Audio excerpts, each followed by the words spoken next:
Sr. Primeiro-Ministro, eu creio que será justo dizer que neste momento o Estado da Nação é o Estado dos planos. E o Estado dos planos não só que este Governo tem apresentado, mas também dos planos que o Governo anterior apresentou e da sua execução, porque, queiramos ou não, o Estado do país é ainda muito influenciado por aquilo que foi a governação anterior. E, portanto, eu vou começar por falar dos planos, de alguns planos do Governo anterior, porque a conclusão é não basta apresentar planos, e vou dar alguns exemplos de planos cujo resultado ficou aquém ou de todo não aconteceu. Olha, por exemplo, o PS apresentou o Plano Ferroviário Nacional. Dizia que era para concretizar a paixão do PS pela ferrovia.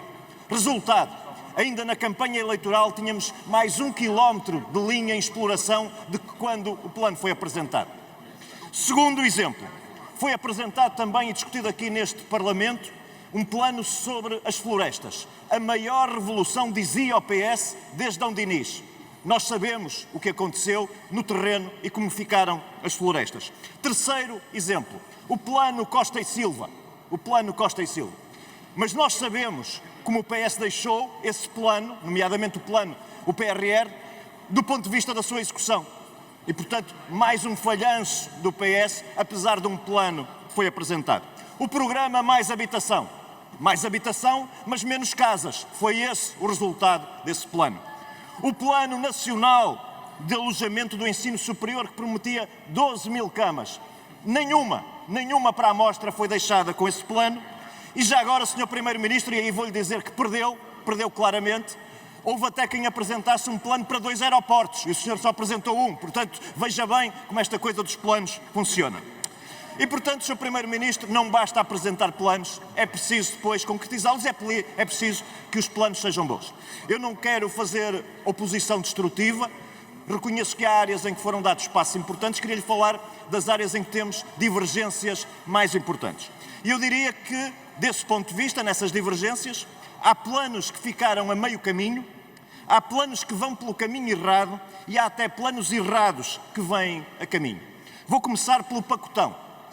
Não me ouvirá dizer outra coisa, aliás, eu já o disse também. Eu quero que as empresas portuguesas pequenas se tornem médias, que as médias se tornem grandes, que as grandes se tornem multinacionais. É isso que faz parte de uma visão estratégica para a economia. Mas o pacotão tem um problema, Sr. Primeiro-Ministro. É que para que isso seja possível, é preciso dar um sinal claro. E o sinal claro de que vale a pena crescer.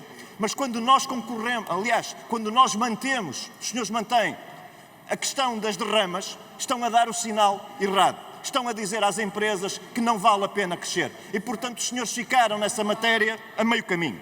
O plano para a habitação, mais uma vez, a meio caminho. Porquê? Porque as medidas que trouxeram são medidas do lado da procura.